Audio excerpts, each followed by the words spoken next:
Letras con Carlos Penelas.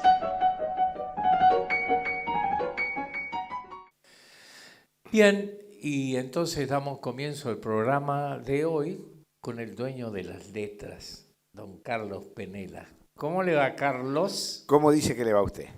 Bien, ahora que lo veo a usted mejor, señor, y estamos haciendo la promoción de las gorras. Exacto. Esperamos que nos llame Lago Marcino, alguno diga, por ¿Te favor, acordás de Lago queremos, Marcino? lo Sí. conozco a Serra, el último dueño, que están en Valentina Encina. Mi hermano era representante de los sombreros Lago Marcino. Mirá, Estamos hablando de los años 50. yo lo conocí 2008 por Sí. ahí, me hizo un sombrero a medida y dice, ese se lo quiero hacer yo.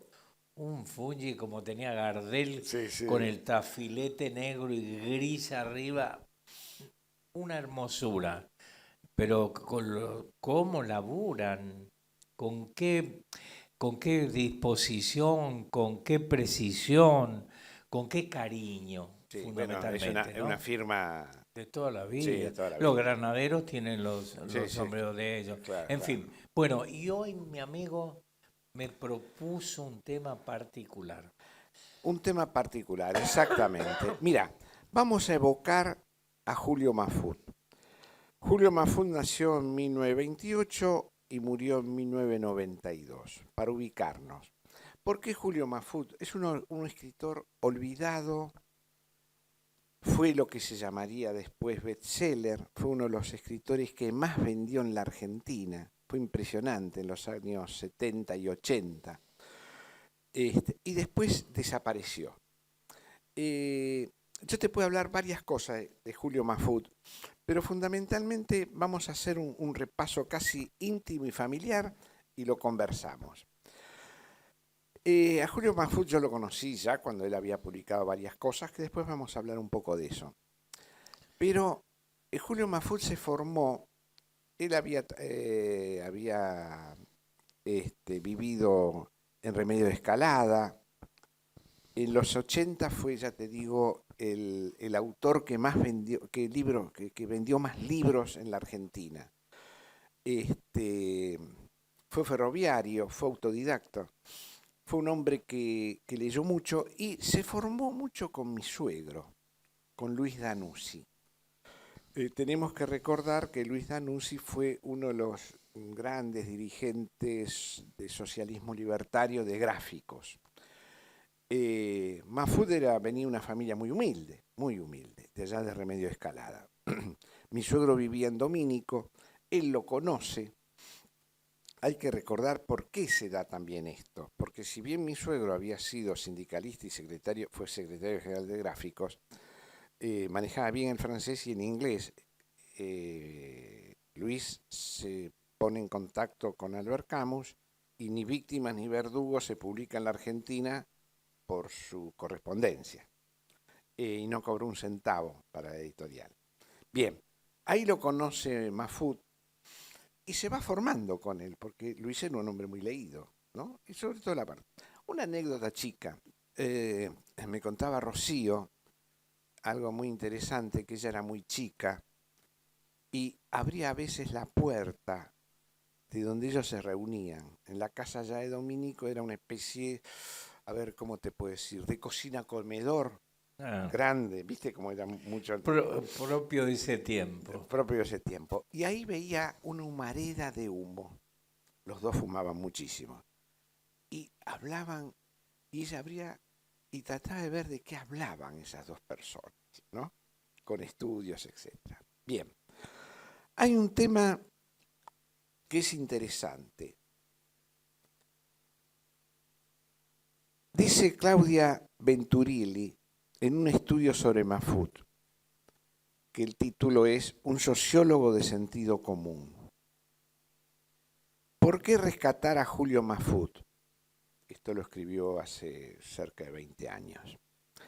Al que podríamos definir como un sociólogo maldito para la academia y del cual hoy nadie habla. Porque aunque nadie hable de él, muchas de las afirmaciones que hacemos los argentinos para definirnos, sin saberlo, refieren a las verdades que estableció en este libro y que durante gran parte del siglo XX, y por qué no, hasta nuestros días, forman parte del régimen de visibilidad a la hora de caracterizar cómo somos los argentinos. Mahfoud su literatura tenía una cosa, era fácil de entender.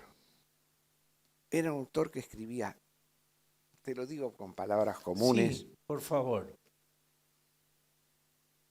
Una persona que había leído algo lo entendía.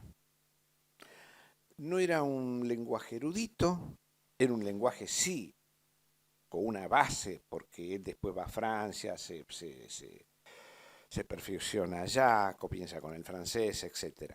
Pero viene, ya te digo, de muy abajo. Pero su literatura, sus trabajos, son trabajos relativamente sencillos de leer, de entender. Yo te voy a dar, en el 66 publica El desarraigo argentino.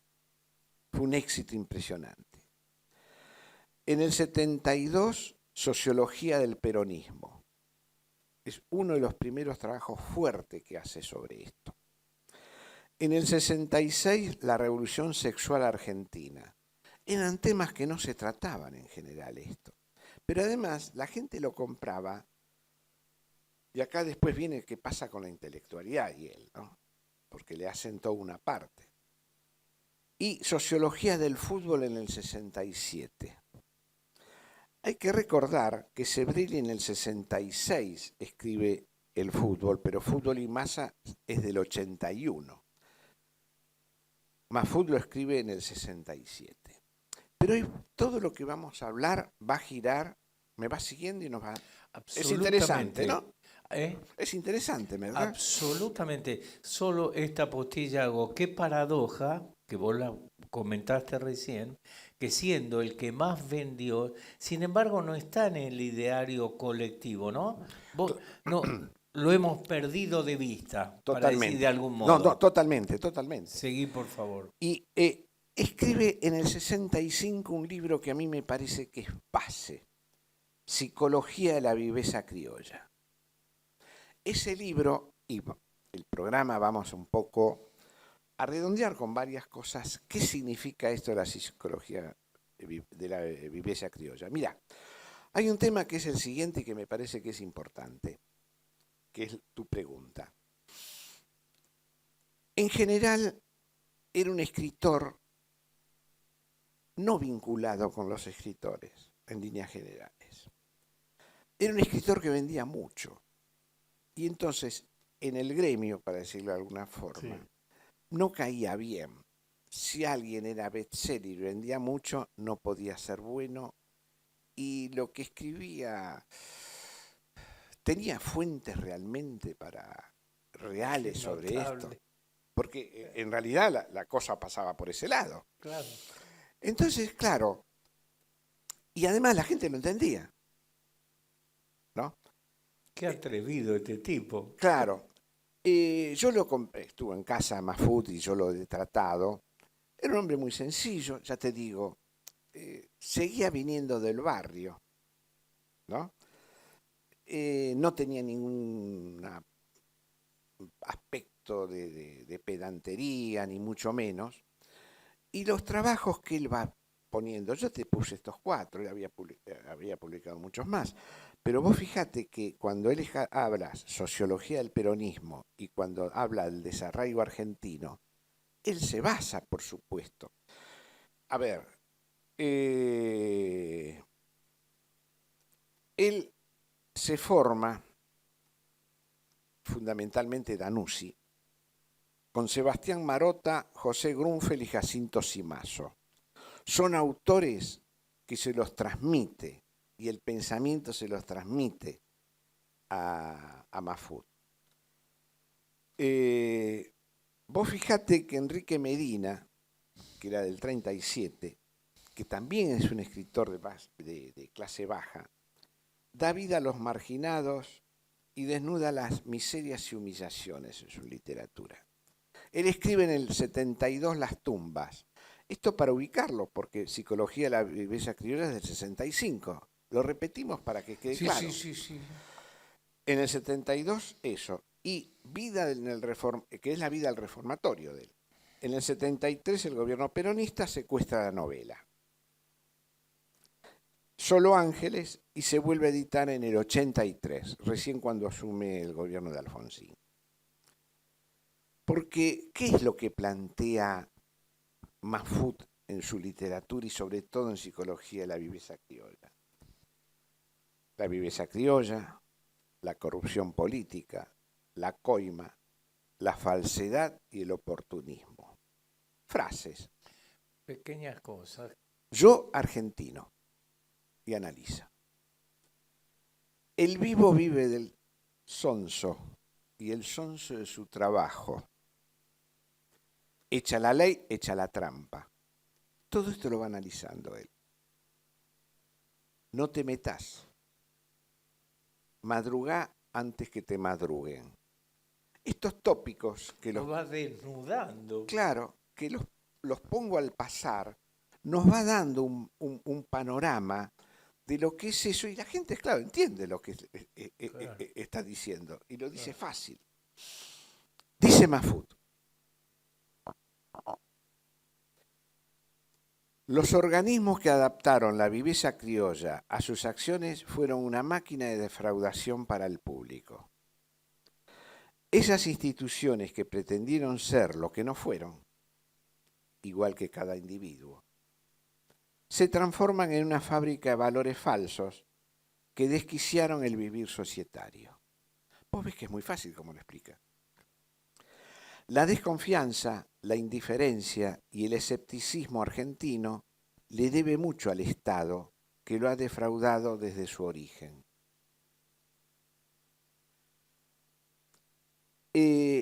Entonces vamos a tomar algunos ejemplos para entender bien, es decir, qué es lo que el pensamiento de Mahfoud. Insisto, yo no estoy diciendo que fue el gran sociólogo argentino. Es un libro, es un autor, mejor dicho, que hay que rescatar, que hay que volver a leer. Hay que leerlo con los ojos de hoy, pero viendo qué es lo que pasaba en ese momento. Aquel escenario. Es claro, exacto. En cine se estrena en el 82 Plata Dulce. Claro. Con Lupi, me acuerdo. Exacto, de Fernando Ayala, Lupi y Julio de Gracia. La película se tuvo que cambiar el nombre porque se iba a llamar Dios ha de ser argentino. No se pudo. Al hueso iba nomás. Claro, pero vos fijate cómo vamos uniendo, que es el trabajo que me tomé porque vos me lo pediste. ¿Verdad? Sí. Gracias. Después me da el cuaderno para que firme sus padres. Por favor, sí. Y la presencia. Entonces, el contexto de la obra es los finales de los 70. Estoy hablando de Plata Dulce. Reitero, película que se iba a llamar Dios ha de ser argentino. La idea fue de Ayala, no se pudo hacer y se cambió por Plata Dulce. Marcos Aguinis publica en 1988 Un país de novela. Va de la época virreinal hasta 1983. Uno de los personajes dice, y esto es interesante, lo vemos, seguimos uniendo con el hilo: me encarcelaron por ladrón, no por sonso. ¿No? Mirá, es toda una presentación de documento, ¿no? Sin duda. Y vos fíjate que es esa picardía criolla. Claro. Hay antecedentes. En el Lazarillo de Tormes, porque, claro, ¿de dónde venimos? Venimos de 1554 con el Lazarillo de Tormes, obra que, por supuesto, nosotros teníamos que leer en el profesorado en letras, analizar, etc. De autor anónimo, y es un ejemplo claro de la picaresca española. El ciego lo introduce a Lázaro en la vida real. ¿Cuál es la vida real? El engaño y la mentira. En eso el ciego lo introduce a Lázaro. De ahí después Lazarillo, etcétera, etcétera, ¿no? Lo que es un Lazarillo, el Lázaro, Sí. el Lazarillo de Tormes. El guía. Exacto. Pero fíjate cómo vamos uniendo y cómo vamos tirando de un hilo. Hay un ejemplo que siempre me interesa mencionar, que va con los otros ejemplos, la mano de Dios, Maradona. Ahí está otra vez la picaresca criolla. Ahí está otra vez el déficit ético de una sociedad, que viene con lo otro. Celebramos la mano de Dios.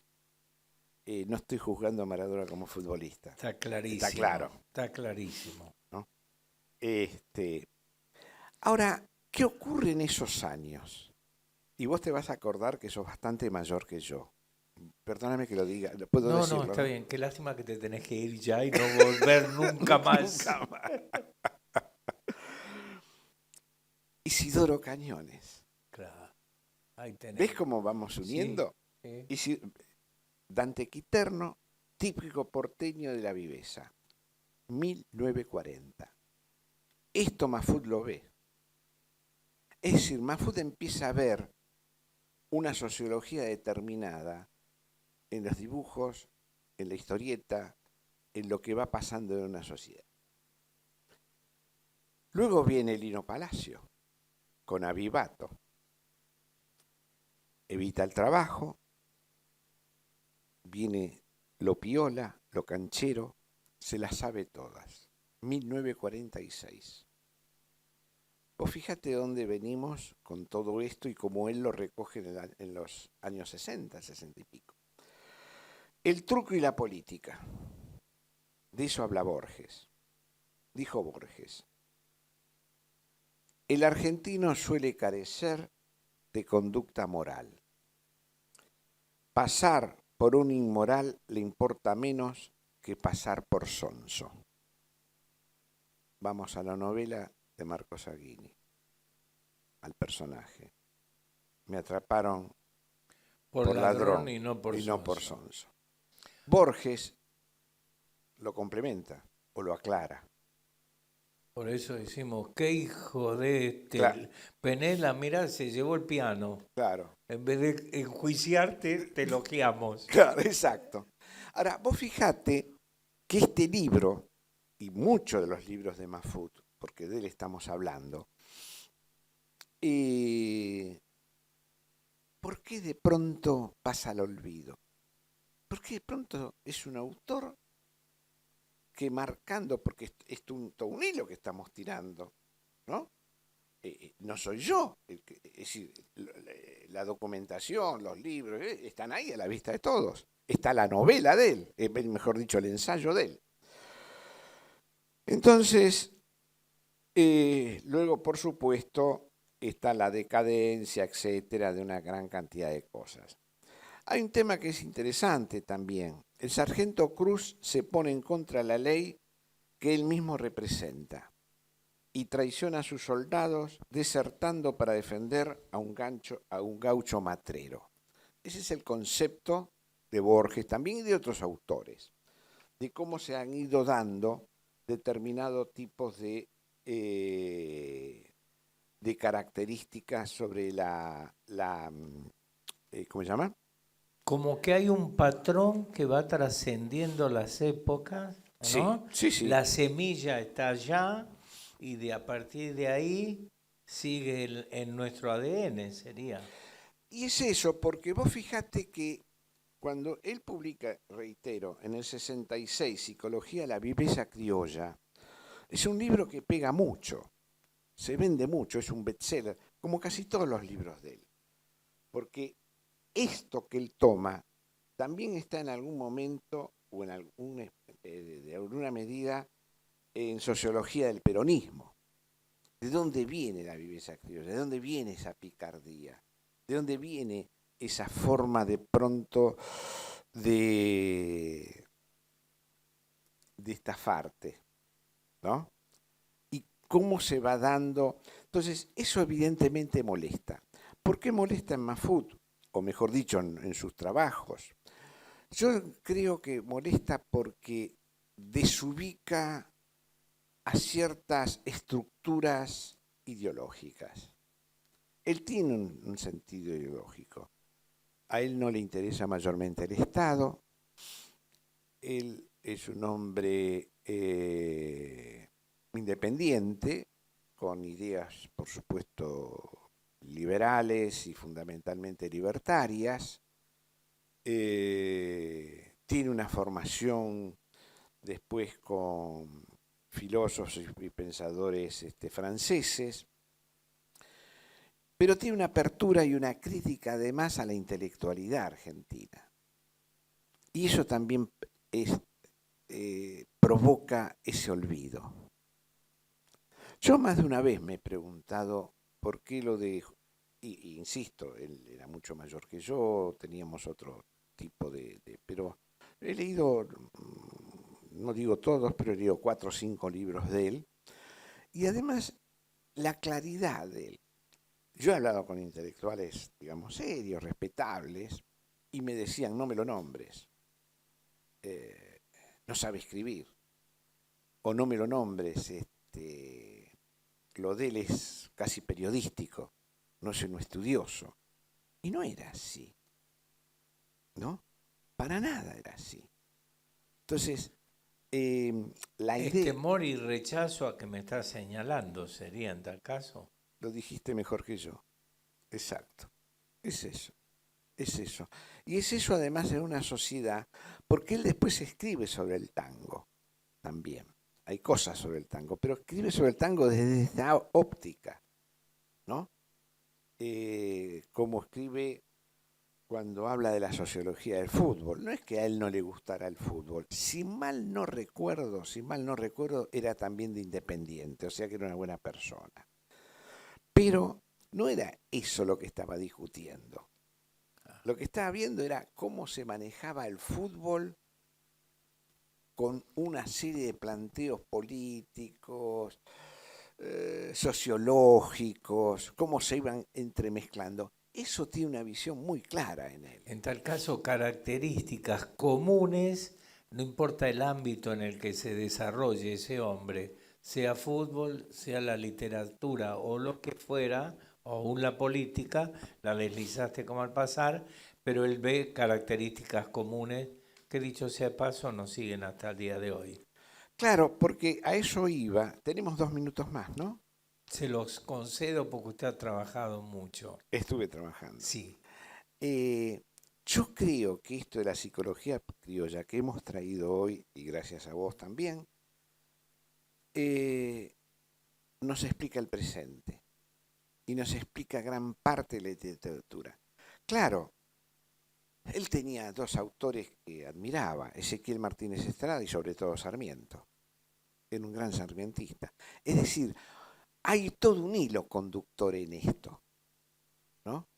Y cuando lo que él va señalando, y sobre todo acordate que en esos años hablar de Sarmiento, Ezequiel Martínez Estrada, eran personajes que se los descalificaba.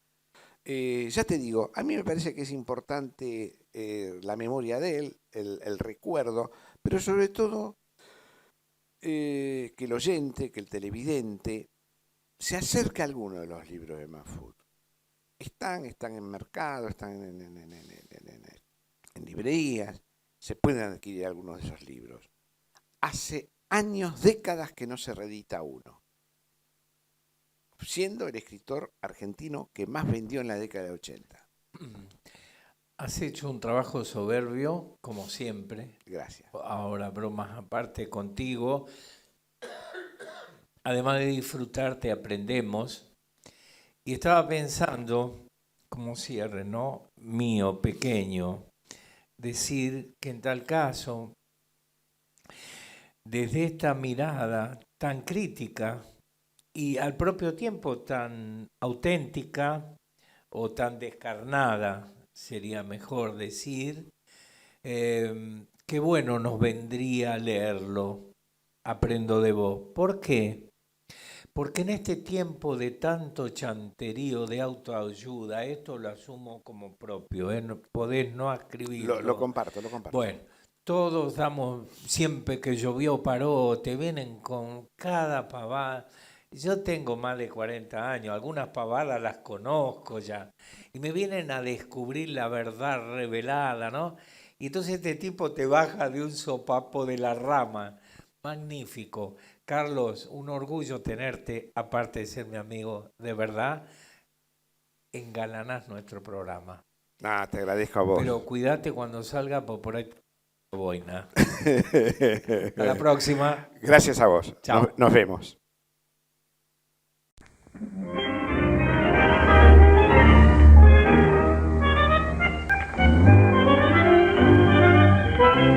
Sosegate que ya es tiempo de archivar las ilusiones. Dedícate a balconear la que pa' vos ya se acabó. Y es muy triste eso de verte campaneando a la fulana con la pinta de un Mateo desalquilado y tristón. No hay que hacerle, ya estás viejo, se acabaron los programas y la risa con tus locos berretines de gavión. Ni te miran las muchachas y si alguna te da labia es pa' pedirte un consejo de vaquiano en el amor. ¿Qué querés, Cipriano? Ya no das más tus 50 abriles que encima llevas, junto con el pelo que fugó del mate. Se te fue la pinta que no vuelve más. Deja las pebetas para los muchachos. Esos platos fuertes no son para vos. Fianza del sereno, andate a la cama, que después mañana andas con la tos.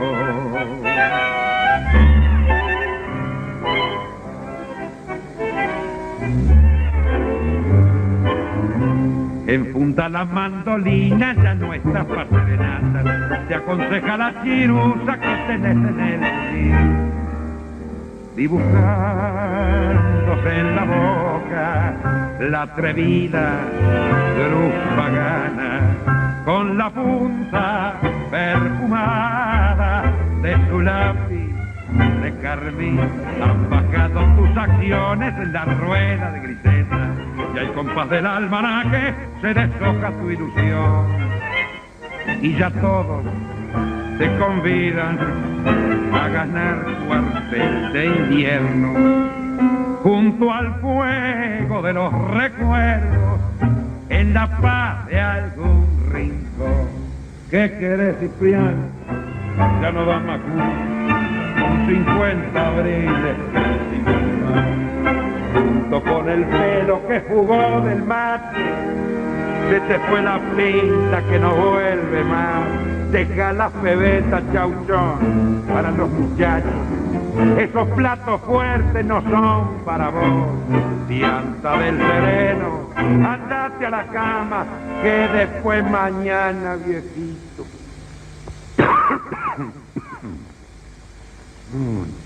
Que después mañana anda con la dos.